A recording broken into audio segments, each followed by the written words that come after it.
get into a story, if anybody is ever going to watch me, they'll notice that I go through the story. I'll go through pretty well, but right now I'm trying to explain a little bit of my life, and why I'm doing this, why I feel the need to do it.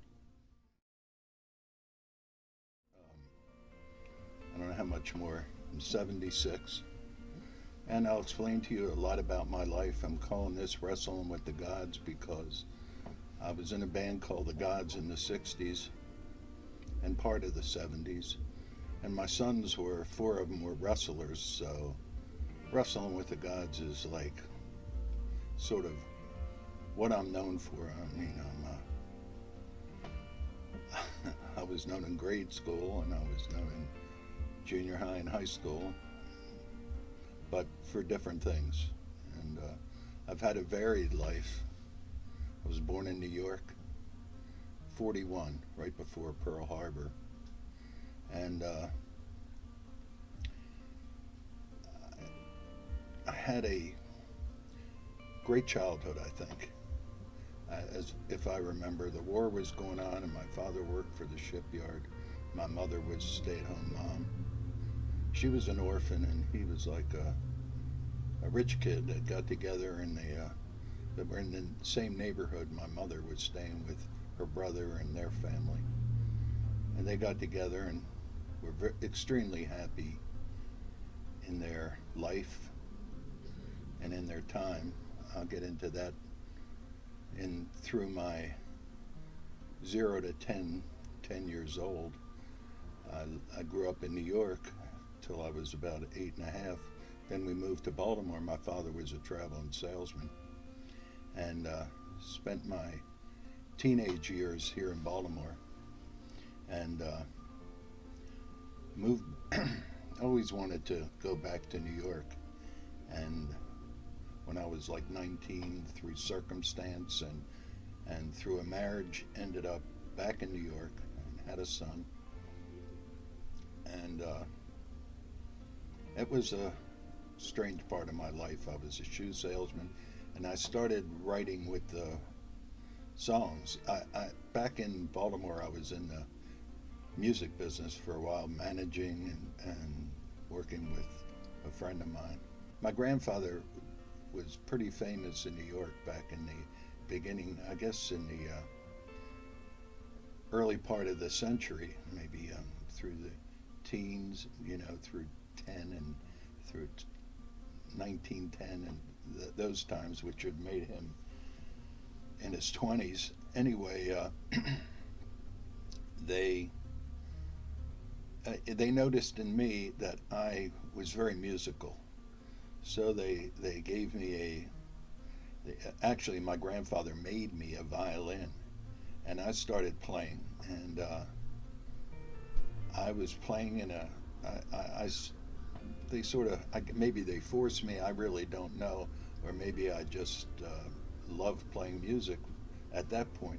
And then it got a little harder because on the violin you have to learn to vibrate. I could read music, and I loved listening to music. I loved Peter and the Wolf and all that kind of stuff. And it got kind of hard for me to play because I didn't want to practice. As time went by, I was like 8 or 9, and my family moved to Baltimore. My father's job took him to Baltimore. And in Baltimore, I wasn't I adjusted it in my mind. My brother was born, by the way. He was born 5 years after me. He's 5 years younger. And so we lived in Baltimore in a nice little section called Windsor Hills, and went to school and did kind of poorly. Like the teachers would tell he seems like he's smart, but when he tests, I didn't test well. I'm going through my life, and then I'll get into different aspects of it. And so I didn't test well, and I started getting the reputation of not being too smart, which I guess I wasn't, because I couldn't spell. As a matter of fact, in the 6th grade, a teacher told me, if you can spell chrysanthemum by the end of the year, I might pass you. I was getting out of grade school, going to junior high, which was not a good experience. And and in that time, I was 12, and you know, a lot of experiences between that and growing up. My father passed away, which is sort of traumatic, and it was traumatic for my family. And after that, I started driving his car. Maybe I was 13 and a half or 14. I started my driving at that point. And I would just sit there and maybe go around the block, steal my mother's keys. I just loved to drive. And of course, I ended up much of my life driving. But anyway, I'll get into, I won't go through my teenage years. I ended up in military school, and I was a truant. And as soon as my mother would go to work, I'd have kids over and we would party with the girls. Actually, as I was married as a teenager, I had a little boy and moved back to New York because my mother had moved back and my brother was there, and I wanted to be in New York. So I found a job actually working for a shoe store, and went to New York. I loved the rock and roll. I remember as a kid, I might have been 10 or 11. No, I might have been 13 or 14. 14 maybe. I got to get my years straight. Listening to Alan Freed. Underneath my mother's, we had a TV and a radio combination, and listening to the rock and roll that was coming out of New York. I don't even think it hit really in Baltimore yet, but the early Ray Charles and some of the doo-wop. I always liked sort of the popular kind of music of the day. I wasn't that much into the old doo-wop. Might have been a little bit before my time, but things like Bill Haley and Chuck Berry, Little Richard, and all the pop, Buddy Holly, that kind of stuff, Everly Brothers, all that. I love that stuff. But anyway, I started just loving music, and at some point, I decided at that point, in my early 20s or late teens, I wanted to be in the music business. In some way, somehow, I was going to get into it. Anyway, I took a few jobs and ended up getting a job. Actually, I got the job because my clothing was not going to get me a job. And my uncle, who owned a clothing store, put me in a suit and said, okay, now go out and find a job. I walked into Sam Goody's, and with sort of long hair because I think the Beatles were out then, and I was just starting to really become a Beatles fan. I don't remember, but and walked into Sam Goody's, and he gave me a job in the record store. And at that point, Sam Goody did maybe 10% of the world's record business, which was a pretty big deal back then. Yeah, Sam Goody was my boss, and he was a real character. Like I say, they did 10% of the world's record business. I waited on people like the guy from John Sebastian, and Stevie Wonder came in there. I mean, all kinds of people. Jackie Wilson's office was right down the street. And I mean, everybody, when they went to New York and they wanted to buy records, came in that store. So it was a happening place, and there was only one Sam Goody's at that point, and he had a warehouse across the street, and all the people in Europe that wanted American records, there were no printers, and if they were, they weren't that big, that were going to make records and wanted to buy American music would go through Sam Goody, and he just shipped music everywhere. So I worked in the retail, and that's where I met Jimmy and Paul, who also worked at Sam Goody's. And that was sort of the beginning of the friendship of the people in the Godz.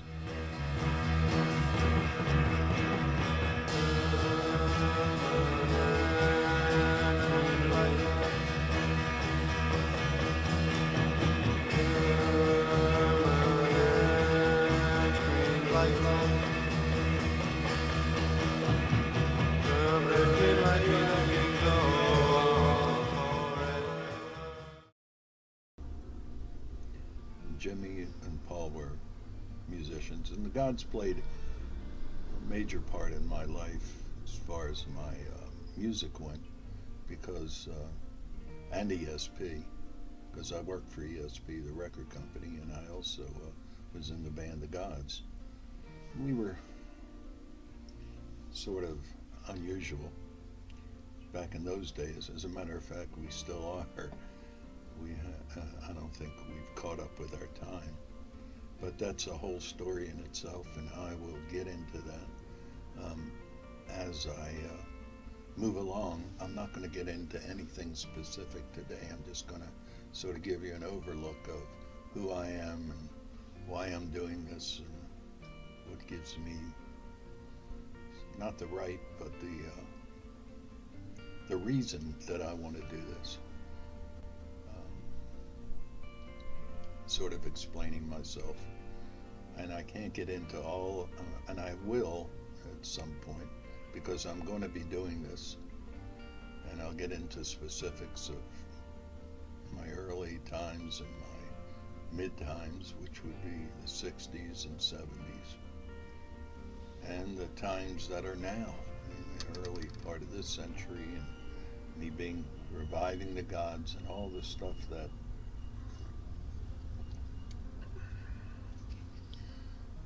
happened through those years.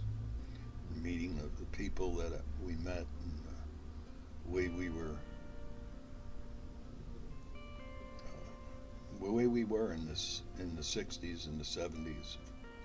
A lot of freedom to make the kind of music we wanted and be the kind of person we want to be and survive and find whatever enjoyment and happiness and all the crazy stuff that was going on with the drugs and the women's movement, the whole thing. That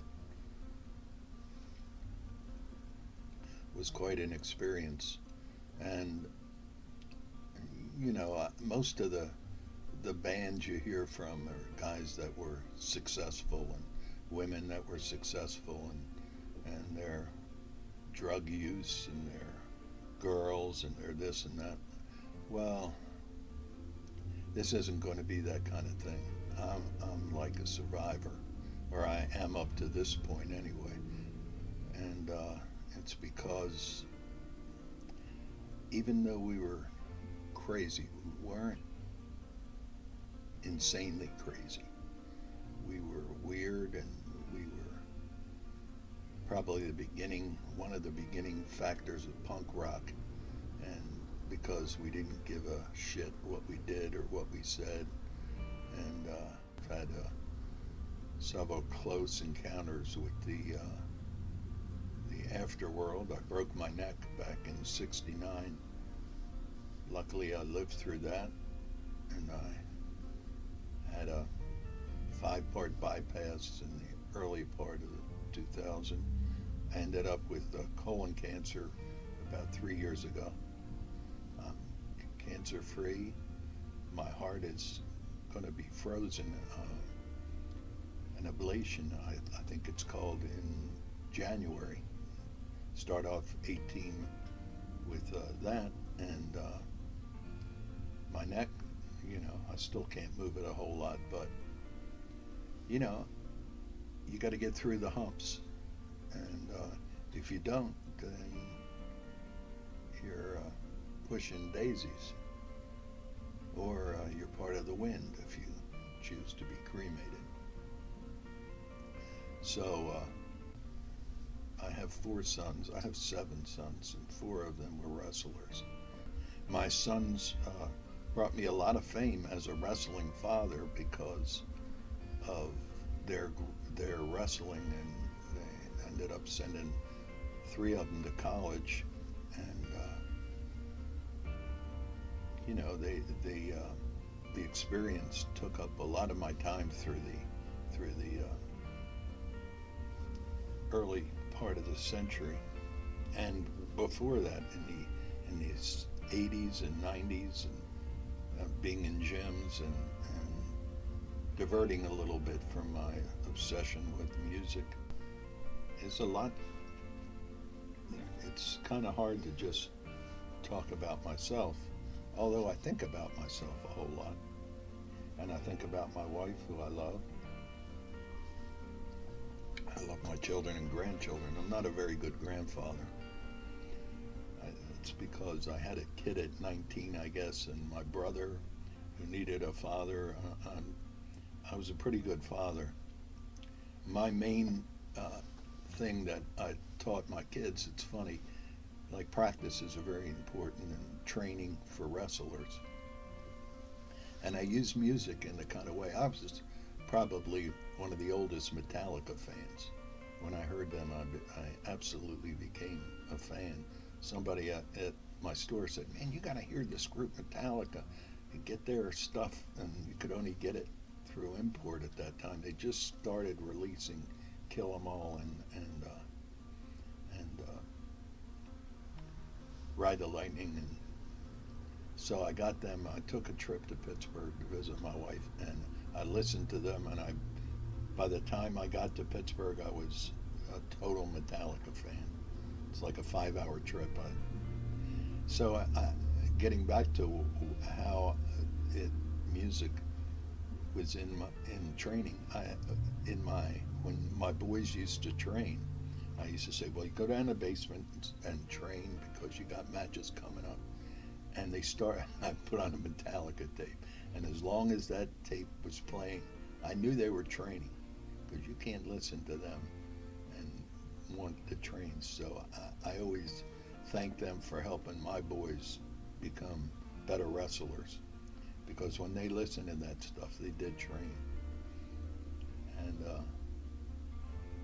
that's just a little antidote. I probably have many of those. I'm here at Manta Ray, in the heart of Baltimore, North Avenue and Charles Street. They're good people, and they've been recording me for about the past 5 or 6 years. Made a lot of good music here, and they sort of revived the Godz. As the Godz, we ended up in court with Bernard Stallman, who I always liked, and I always felt that if he hadn't recorded the Godz, who would have, So I never felt, and by working for him and with him, I sort of saw his point of view, but of course it had to come down to the decision of either being with a record company or being in the Godz, because it's always a conflict. Maybe not so much anymore, but back then it was. And of course I chose the music of the Godz over the record company. But that's a long story, and a lot of things happened with the record company. I made a lot of people through the 60s with the Godz, people that were influential and not so influential. And I was on TV with Timothy Leary. I'll get into all these stories. I was on a boat ride with the Hells Angels and Jerry Garcia and Bo Diddley. I'm going to wrap up today because I've done enough time, and I don't know what this is going to look like and whatever. But I will see you soon. Bye.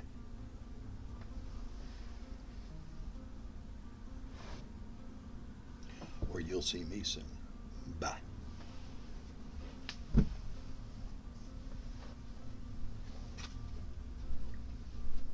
Forgot to remember puff and tender, living high, waiting bye-bye. Child, puppy, kitten, guppy, planet Earth, air and earth, robots talking, spiders walking, father, mother, sister, brother, moms and kisses, Mr. and Mrs.